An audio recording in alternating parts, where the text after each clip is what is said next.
Hey everyone, welcome to another episode of Spill the Tea with Tommy D. This episode we're going to circle back to our friends from the Teaspot and we're going to do another tea that they sent me with their care package. We're going to do an 8 Immortals Oolong tea. This is a really cool oolong tea. Also, if you check out their site, they actually collaborated with a liquor company and they made I think it was a whiskey or a bourbon with an 8 Immortals Oolong tea. So I'm going to have to try that out next. So, 8 Immortals Oolong tea is a darker oolong. So if you remember, that means oolong teas are a partially oxidized tea, but the darker oolongs are oxidized a little bit more. The last one we did was the Iron Goddess Oolong. That was a greener oolong. So we can tell that it is a darker oolong because, for one, it is darker in color. Also, the way the leaves are, instead of those little tiny balled up pellets, this one, they are kind of more long and twisted leaves.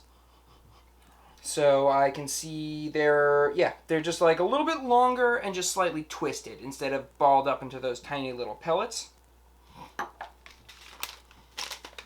I like oolong. I like a darker oolong a little bit more than a greener oolong because the floralness has never been really my jam. And for the darker oolongs, they have kind of more of a roasty, earthy flavor to them and aroma. So I'm gonna smell the unbrewed tea leaves right now.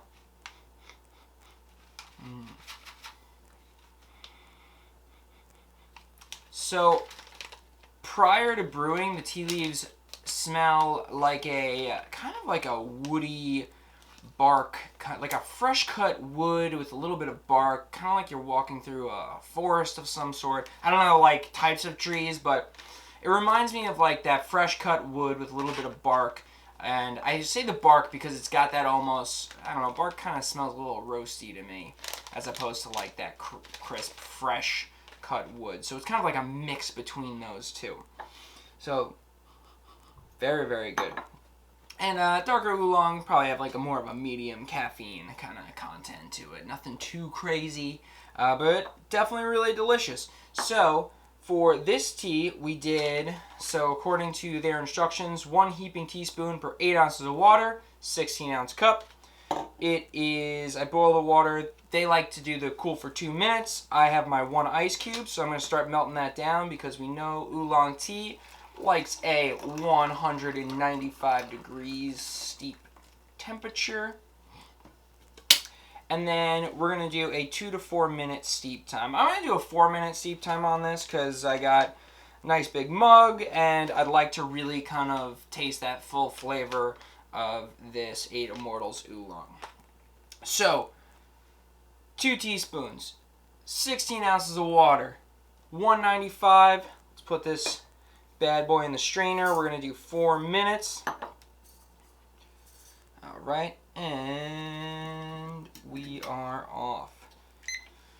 So, there is a lot of heated debate going on right now regarding the mail-in voting. So, going this deep into politics is a little too extreme for me. I'm going to let someone who's way more versed in this topic kind of handle this. So, we're going to do another segment of Sadie Spills the Tea. So, here are my cat Sadie's views and opinions on mail-in voting versus not mail-in voting and if it will affect the election. So, take it away, Sadie.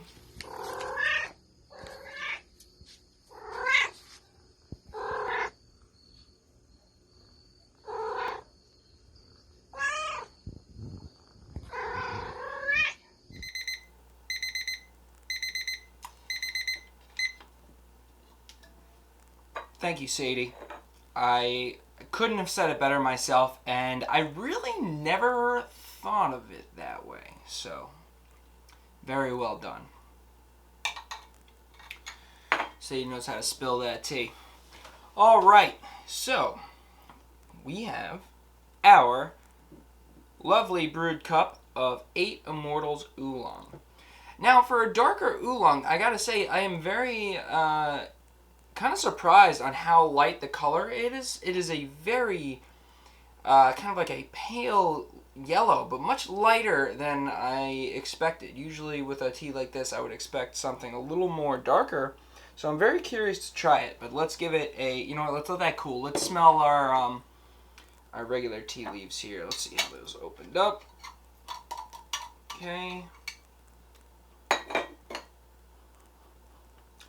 So I have just pretty much opened up tea leaves. They're kind of, once they open up, you can see they're a little bit of a very, very deep, dark, almost like an evergreen color, as opposed to when they weren't brewed, they kind of look more brownish. And then, so smelling it, it's kind of interesting. There's a little bit like a little hints of that roastiness, but I also get a little bit of almost like a vegetal, foresty-like scent. Probably because after it brews, more of the roastiness is going to be in the cup. So let's find out. Let's find out where that went. All right.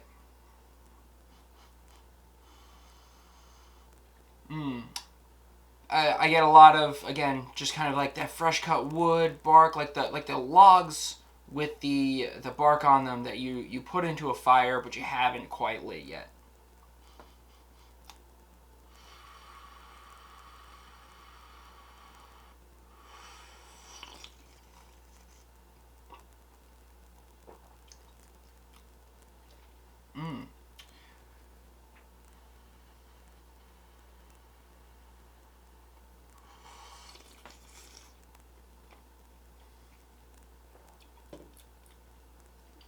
It's very good. I have, so there's bark, oakiness, or, you know, some sort of wood. I get a little bit of chestnut from probably most likely like the pan firing process, and that kind of gets accentuated a bit from the longer oxidation. And then there's a sweetness to it too. So this has a natural sweetness, reminds me of like a brown sugar.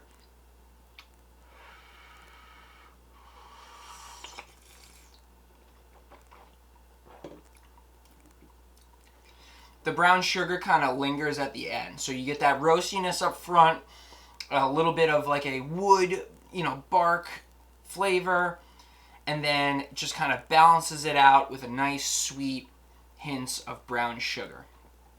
So I like an 8. I like it. I'm gonna say out of the 3 teas we've done, out of the 4 they sent me, I really enjoy the 8 Immortals Oolong, and if you are also a whiskey fan, you should check out the company. I will post a photo here of what the whiskey thing is, because I actually can't remember off the top of my head. So, thanks again, the Teaspot. You guys are awesome. We will definitely finish up. We got one more tea left from the Teaspot on the next episode, and then we're going to keep exploring on this journey together. I hope Sadie cleared up some things regards to mailing voting and the differences between going there in person. And hopefully we'll get through this together, because things are crazy right now. So until next time, please like, share, and subscribe to the show. Check out the Teaspot. Grab yourself some 8 Immortals Oolong. Maybe a glass of whiskey to calm the nerves. And we'll see you on the next episode.